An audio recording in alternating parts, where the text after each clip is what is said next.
Hello, friends, and welcome to this Kubernetes Fundamentals series. This is session 5.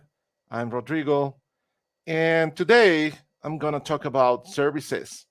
Okay, so before we do that, let me do a short recap about the last session where we talked about deployments and replica sets. So the thing about replica sets and deployments is that you don't deploy your pods in an isolated fashion. Most of the time, you want a deployment to deploy, right, your applications. And inside your deployment, you can specify a replica set. In other words, you're specifying how many pods you want in that particular deployment for a particular pod, okay? So we talked about replica sets as a way of defining how many replicas of a specific pod we need in the cluster. However, most of the time you want to use a deployment. Okay, so let me go and talk about deployment. So those deployments enable you to deploy and manage updates for pods. That's the difference between replica sets and deployments. With deployments, you can do rollouts and rollbacks of those deployment objects, and they manage the lifecycle of a pod.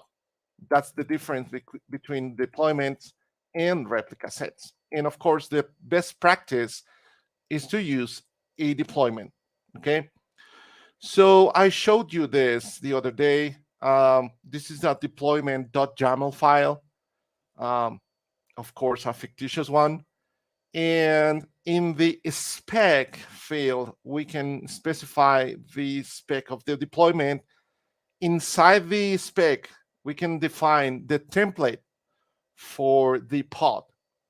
So as you can see here, we can read that blue text that is defining the pod. In this case, it's using this Redis image and is using container port 80 and is defining some labels about that. However, the most important thing, of course, is the deployment. However, here in the replicas field inside the spec of the deployment, we can define how many replicas we want for that particular pod, okay? So I used some of those commands that are here on the screen, such as describe, deploy, for obtaining all the metadata about the deployment, and get deploy or get deployment or get deployments. Those are aliases for obtaining all the deployments in the cluster. And of course, if you pass the deployment name, you can get the specific deployment that you're specifying, okay? So this is one thing that I missed the other day. I didn't show you this, and it's about the rollouts. Of course, I can create a deployment just by, kubectl, and then apply -f and the name of the YAML file, and that's gonna deploy or create the deployment, right? However, we can use other commands for obtaining the rollout history of a particular deployment, and we can also roll back a deployment. So actually, you know what? Let's do this. I created this Minikube cluster beforehand to expedite this process. So as you can see, I have a cluster with 3 nodes running at this moment, right? So if I go to session 4, I have my deployment.yaml file. Let's open up Visual Studio Code. And here, as you can see, I have the deployment object, and I'm specify 10 replicas of this pod, which is based on the Redis image name, right? So let's do this. Kubectl apply -f my deployment, and this is gonna create the deployment, and we can get pods to obtain all the different pods that are being created right in this moment. Okay, so let's do that again. Some of those are running and some others are still being created, and all of them are running right now. Okay, so I can show you get deploy or get deployments, right? So those are aliases of the same thing. This is the deployment, and it's saying, you know what? I have 10 pods, okay? I can actually run kubectl describe deployment / my deployment to understand the metadata about this particular deployment, okay? So I can see the status of the deployment and some other things such as the port and the labels that were used for this deployment, and of course labels and annotations and selectors. I'm going to explain those in the following session. Okay, so this is great. Now what happens if I make a change in the pods? Maybe I want to change the image name, maybe I want to do, I don't know, some particular change about those pods in this deployment, right? So I can go back here and change something such as, I don't know, let's change the image name. Of course, this is quite strange because most of the time you're not going to change um, the image name and the uh, underlying application like I'm doing right now. Okay. However, it's fine. Let's execute kubectl apply -f my deployment. And now those pods, if I execute get pods, some of those are being created because now I changed the image name, and some others are running, right? And this is very fast because I already have the Nginx container image here in my computer, okay? So cool. What happens if I want to see the rollout history? So I can execute kubectl rollout history and the name of the deployment. So let's go back to the terminal, kubectl, what was it? Rollout history, and deployments and the name of the deployment. Okay, so as you can see, I have two versions. The first one was the original one that I created by using kubectl apply, right? And the second one is the one that was rolled out by the change I made in the YAML file, okay? We don't have change causes because this is related with annotations. And actually, I have this code right here in the slide that allows me to define this annotation. However, the annotations topic, I'm gonna speak about that in the following session, okay? So that's great. It means that all my pods are based on the Nginx image. I can actually execute get pods and describe one of them, kubectl get pod, and the name of the pod, describe, not get, describe. And of course, this is using the Nginx image, right? So far, so good. So what happens if I made a mistake? What happens if I want to roll back a deployment? So you can actually do that by executing rollout undo, okay? Rollout undo and the name of the deployment. So kubectl rollout undo and deployments, my deployment. So let's see what's going on here. Kubectl get pods. Some pods are being created, and it makes sense, right? Because now I rolled back to the Redis image name for the pods, right? So let's execute this again. And now let's describe this pod, and kubectl describe pod and the name of the pod. And as you can see, this is based on the image in the Redis image name, right? And if I execute rollout history, we can see that now I have this list, right? Because I rolled back and now I'm in version 3. So this is how Kubernetes is managing all those versions, okay? Of course, it's kind of tricky if you don't have change causes. That's why you can use kubectl annotate and the name of the deployment that you want to annotate. In this case, kubectl annotate deployment. That's the entire command name, the name of the deployment, and then you use the kubernetes.io change cause annotation and a value that you want, right? So actually, I want to copy this so I don't make a mistake here and to expedite this process. So kubectl annotate deployment, the name of the deployment, the name of the annotation that you want to use. And actually, this is the change cause annotation that is right there. And I'm annotating that with this value, right? With fix. Cool. And of course, I'm using this flag, which is override for overriding the value of the change cause. And let's execute this and let's see the history again. And now I can, I'm able to see what happened with that particular deployment. And this is very common. Of course, you can have a lot of different changes in the deployment through history, right?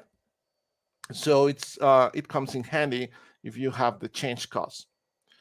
And we can do that by executing the annotate deployment command.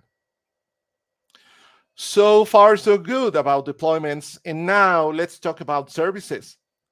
So the thing about pods is that those are great. Of course, our containers are running inside a pod. That's the smallest object that we can deploy in a Kubernetes cluster. However, let me execute this. Wide. I'm using the wide option so we can see the IP addresses of those pods. So pods are great. However, those IP addresses that we're seeing in the screen, of course, each pod has a unique IP address, okay? Those IP addresses are randomly created.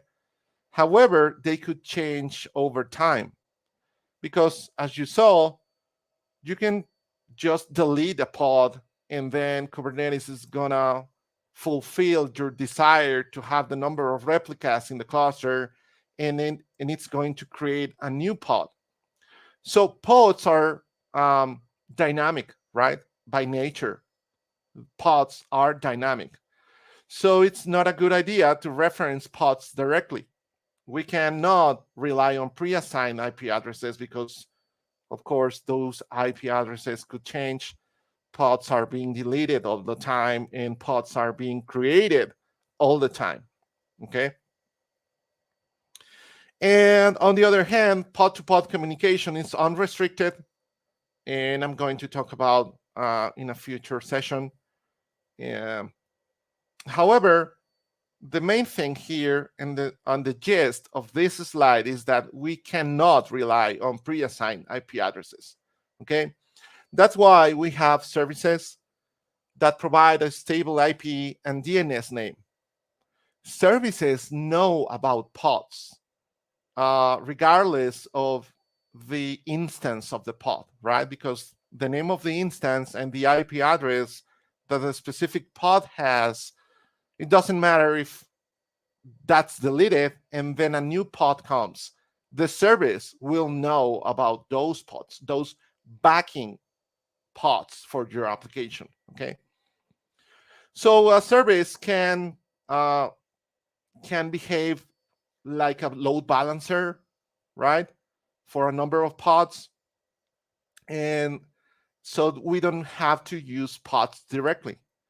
And actually a pod, if you want to communicate from a pod to another pod, then you use a service as well, okay? So there are 4 types of services. Cluster IP, which is the default. This is for exposing the service inside or within the cluster. And node port for exposing the service outside the cluster. And load balancer for exposing the service through the use of a load balancer.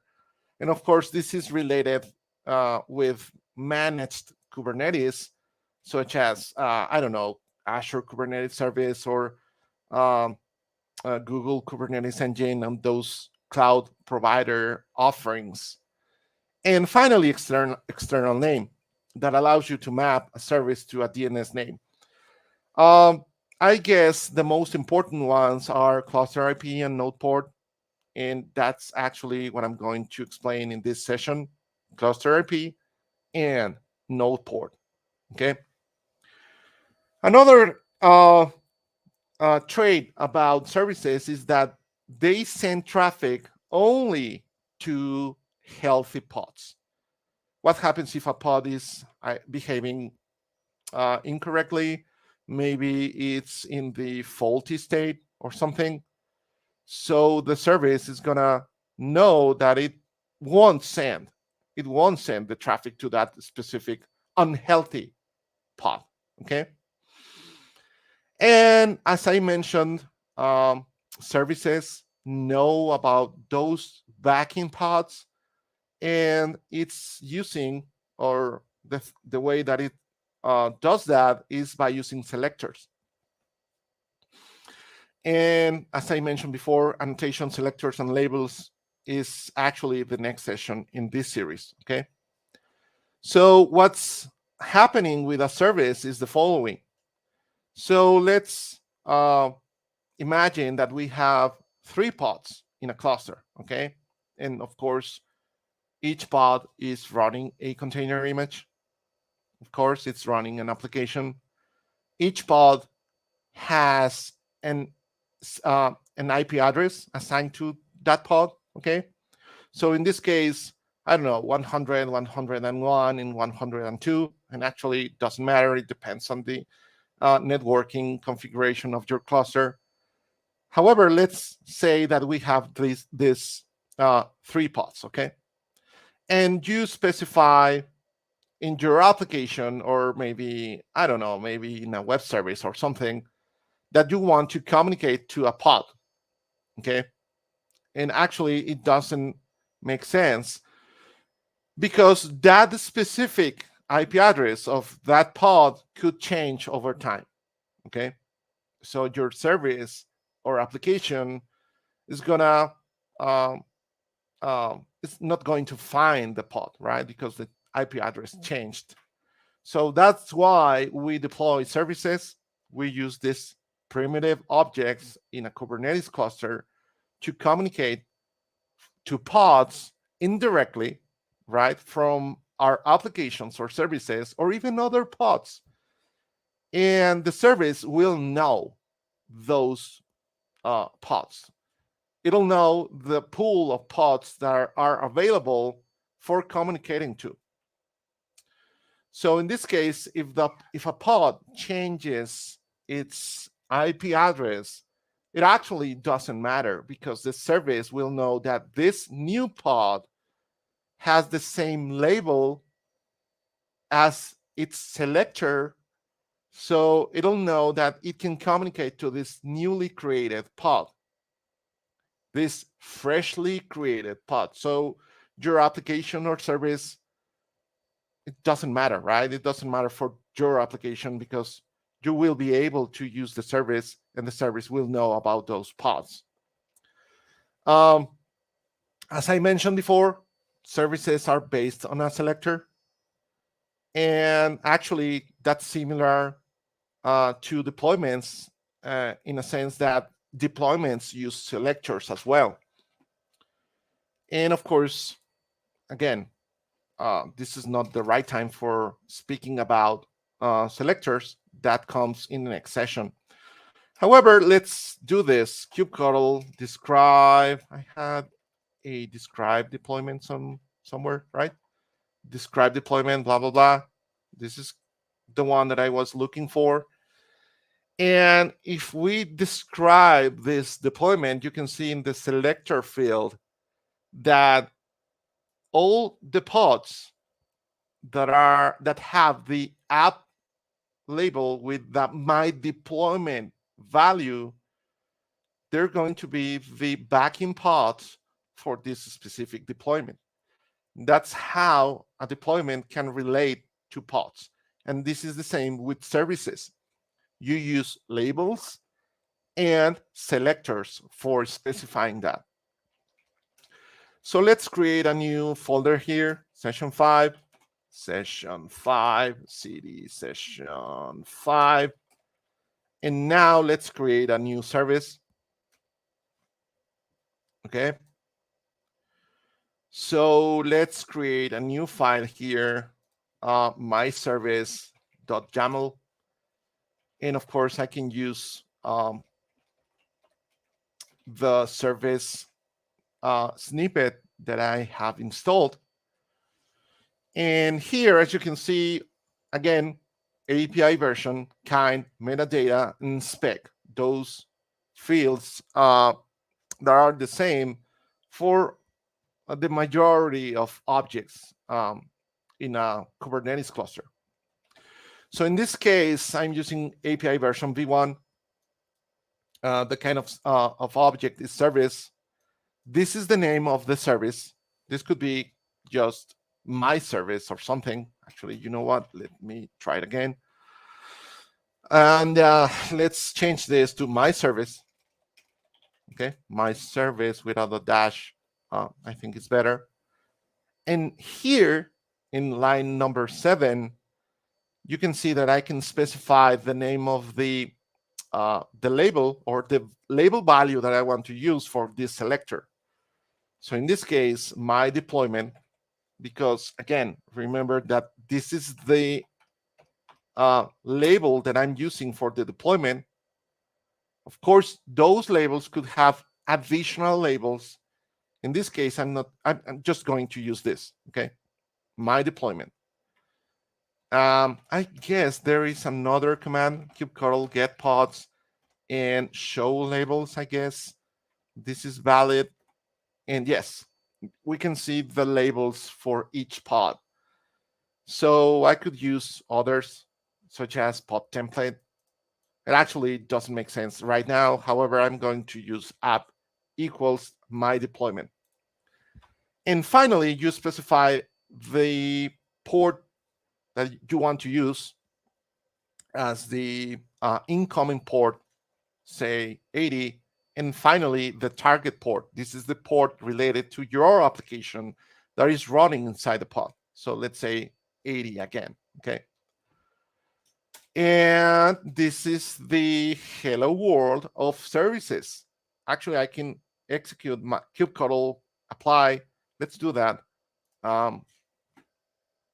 Again, here, kubectl apply -f, my service, and the service was created. We can query for those services by using kubectl get service or get services. And as you can see, I have two. The first one was created by Kubernetes itself. And the second one is the service that I just created by using the declarative way, okay? So if I describe this service, kubectl describe my service, /my service, we can see the selector value, which is the app equals my deployment. Again, you can specify some other labels, and you can use a mixture of different labels for your selectors. And I'm going to talk about that in the next session. However, this particular service detected that 10 pods are its backing pods, So we can see those endpoints values, such as 10, 244, 0, 10, 0, 8, 0, 9, and 7 more. Those pods, those pods that the service detected are the ones that have the app equals my deployment label, right?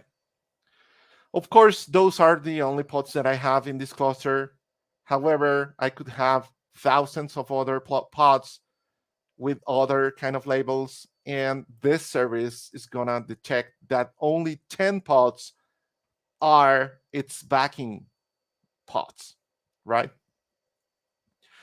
Again, let me execute get pods output wide, so we can see those IP addresses that are actually the same ones as the endpoints field that the kubectl describe command returned, right?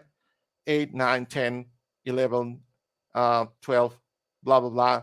Actually, Kubernetes deployed those pods in different nodes, right? Because I have this cluster with 3 nodes, and some of those are in node number 2 and some others in node number 3, and actually in the control plane node, right? Because I didn't specify otherwise.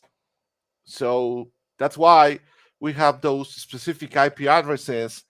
And when I created the service, it detected 10 pods for its backing pods. So this is great. This is how we can describe pods by using the declarative way. However, there are other ways, such as the imperative way, okay? Before we do that, let me show you the service types again. Cluster IP, this is the default. When we create a cluster IP service, the service is only reachable from within the cluster, okay? So it's not that you're gonna create some requests from your web service or application to that cluster IP service, because it's not being exposed. The one that you're looking for is node port, because this service is reachable from outside the cluster, and or load balancer, that is the one that we use most of the time when we use a cloud provider Kubernetes offering, such as Azure Kubernetes or AWS or so, right? And there's a fourth one, which is external name, that allows you to map a service to a DNS name. However, in this session, I'm going to use cluster IP, which I did by creating that service and node port, okay? So cool. We executed that, and I created the cluster IP service by using the YAML file. However, we can use the kubectl run command for creating both pod and service. This is great for training purposes, or when you're learning about Kubernetes, or maybe you want to do something very fast, very rapidly. You can use kubectl run, the name of the pod that you're creating, the image name that you want to use, and finally the port that you want to use for that particular service. And then you use the flag expose, okay? So let's do that. Kubectl run, blah, blah, blah. Let's execute this. Kubectl run. It's using Nginx. And then I'm using the expose flag. So both pod and service were created, right? If I execute get service, I'm gonna receive 3 services, right? Because I just created my Nginx service. Again, this is for I don't know, for training purposes, or if you want to learn about Kubernetes, or if you want to do something very fast in your cluster, you want to create a new pod and then expose it somehow, you can use this command. And actually, this is if you're pursuing the Kubernetes certifications, this is actually that you should know, okay, how to expose a pod by using a service, and that's what I did. So cool. And kubectl get pods, and of course I have 11 pods in this moment because I created this other pod. However, let's search for the labels, show labels. In this case, this pod doesn't have the app my deployment label, okay? It just has the run my nginx. So that's why this pod is not going to be included in the backing pods for the previous service that I created, okay?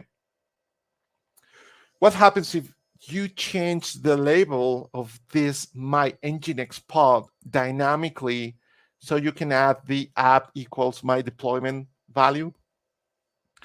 In that sense, in that case, yes, that newly created pod will be included as a backing pod for an existing service. So yeah, you can do that, okay?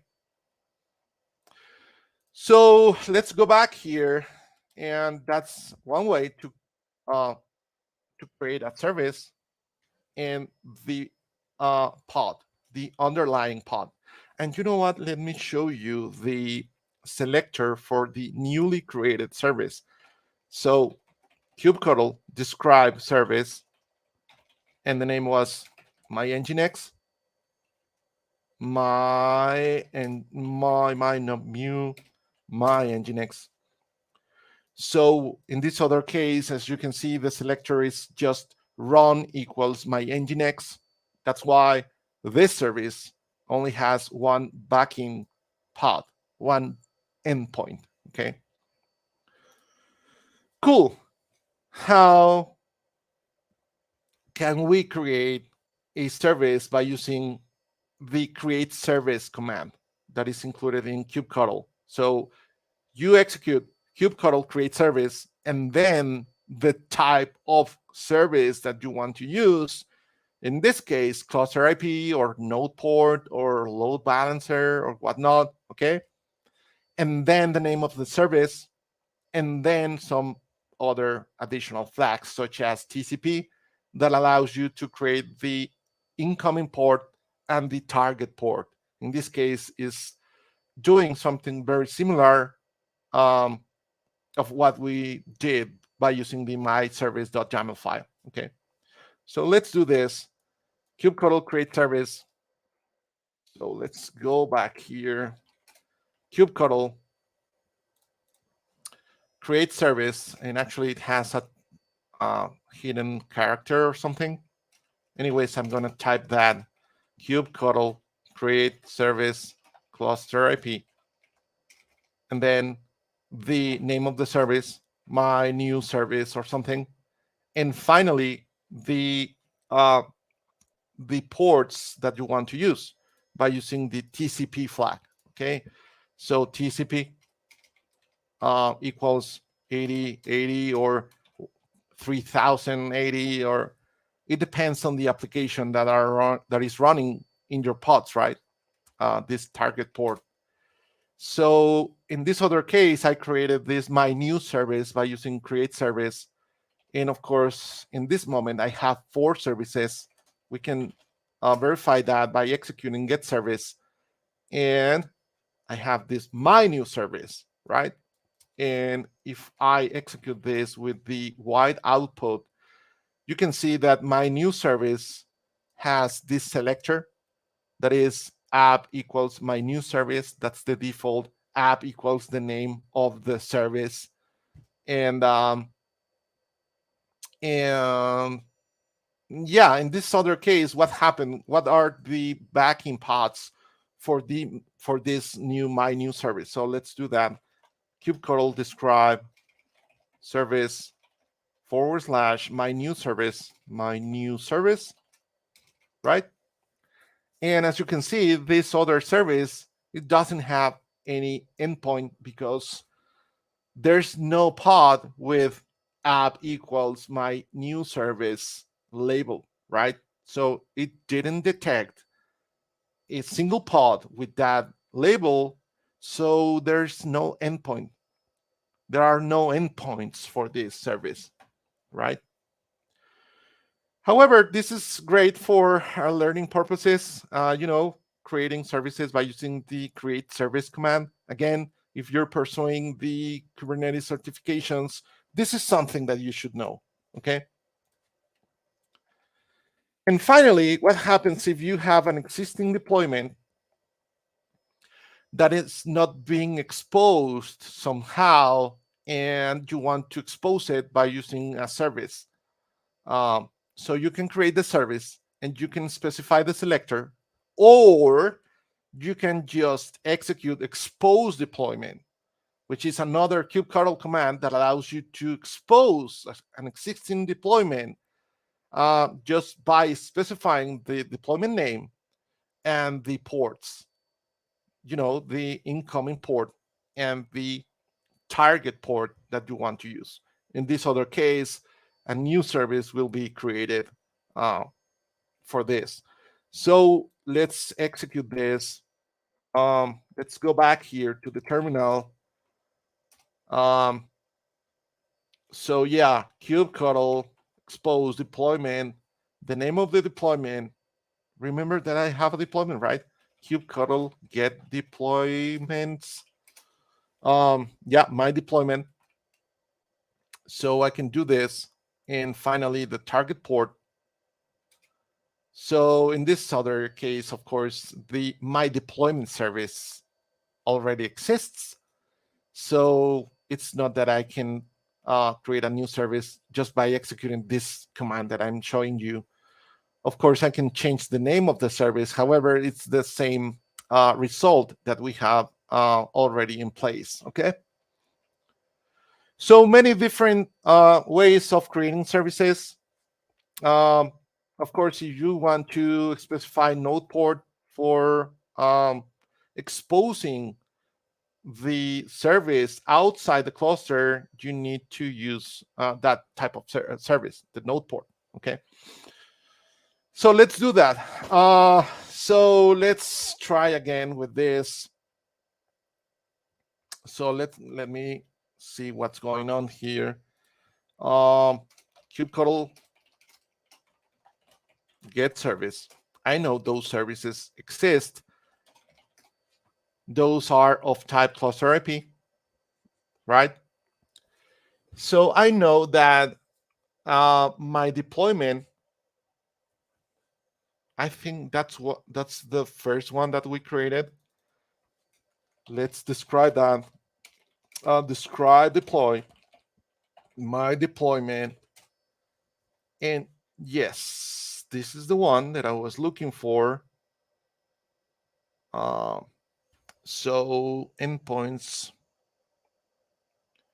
No, I'm sorry. I'm looking at the deployment, not looking at the service. So again, describe service. Services, my deployment. Yes, this is the one that I was looking for. So I can create a new pod for communicating to those backing pods. Can I do that? Well, actually, let's see. Okay. So I know that those 10 pods are running, and those are the backing pods for this service. And I'm going to use this IP address for communicating to that particular pods. So let's try to do this. Can I execute something inside the existing pods that I have? For instance, kubectl exec my nginx IT, which is the interactive session, and then say, I don't know, shell. Can I do this? Yes, I can. So I'm running inside the container. I'm running these commands, right? Because I executed the kubectl exec command. So this is great. can I execute something? For instance, curl. Do I have curl? Yeah, I have curl. So can I do this? 10 to 44 HTTP 10. Can I do this? 244.0.10, 244.0.10, port 80. Can I do that? I should be able to do that. Of course, I'm trying to use the pod directly. I want to use the service. That's a mistake that I'm doing right now. In this container, in this pod, I want to use an existing service for communicating to those pods. So the IP address of this service is this one. So I wonder if I can do this, curl HTTP, and then the name of that, the number of IP address that I want to use, such as 10, 106, 117, 12. Can I do this? I should be able to do that, to be honest with you. So I'm trying to use the service to communicate to those backing pods from this existing container. Somehow I'm missing something here. However, because I wanted to show you that those services are cluster IP, those services are being used internally in the cluster. You know what? Maybe this is not the IP address that I need to use. Maybe I need another IP address that I'm not seeing right now. Anyways, that's the cluster IP. This service is only available inside the cluster. Let's close this down and let's return to the terminal because I want to create yet another service. I guess I have too many services right now that are doing almost the same. And I have a lot of things going on here. Maybe if I just deleted those services, I could start from scratch. However, I don't think I will have the time today to do that. In the next session, I'm going to start from scratch, and we're going to communicate to a service, to a cluster IP service, okay? That's the one that I'm interested in for this particular demo, because I just want to use the service to communicate to the backing pods. Anyways, it doesn't matter right now. So what happens if I want to change the type of an existing service? Of course, you can do that declaratively just by changing the type, okay, of the service. I guess we have the selector and then the app, and we should have something like type and node port, just like that. And let's deploy this again. kubectl apply / and then the service. And now kubectl get service. And as you can see, my service is the one that is node port. I know this is, I have my deployment, my new service, my Nginx. That's why I think I'm confused about those services that I created in this session. Anyways, I changed the type of this service just by specifying the type field and the type of the service that you want to deploy, in this case, node port. So in this other case, I can communicate to this particular service because I can expose it externally. That's what I'm doing right now, okay? It's being exposed with that port that is right here, this one, 32,135. That's the name, that's the number of the port that this particular service is using. So let's try this kubectl get nodes. And so can I get nodes? Can I describe the, I think I can do that, or something is missing here. So is, okay, let me try this. Let me execute curl to that particular IP address, and then the name of the port. I don't think this is going to work because something is missing here. Yeah, I wanted to connect to that service 202, 200. Yeah, I think I'm missing something, and I don't have enough time today to fix this.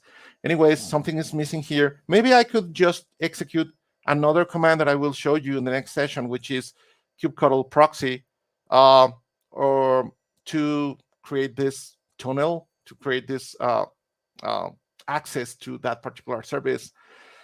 Minikube has this other command, which is that Minikube expose? Minikube? Let me see if I remember. Minikube help, is that expose? Mount, no. Service tunnel, is that it? No, service. That's the one that I'm looking for. Minikube service. And then the name of the service, is that it? I think this is going to work. Yeah, it actually did the trick for me. And now we can see here that I'm returning this, but somehow my ports are not being mapped correctly. That's actually what I did before, trying to execute a request to 172.17, blah, blah, blah, and then the name of the port. Yeah, something's missing. I have something in my hand since I began this session. I think spider bit me. Anyways, I'm going to show you this in the next session, where we're going to see selectors, because that's paramount to understand services, and and deployments. Both services and deployments are based on selectors and labels. So with that topic, we're going to close the deployment and services topics down, okay? Those things are missing here to fully understand what's going on.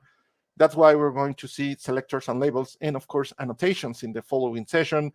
And by then, I think I could be able to create a request to my own cluster, because something's missing here and I'm not seeing what.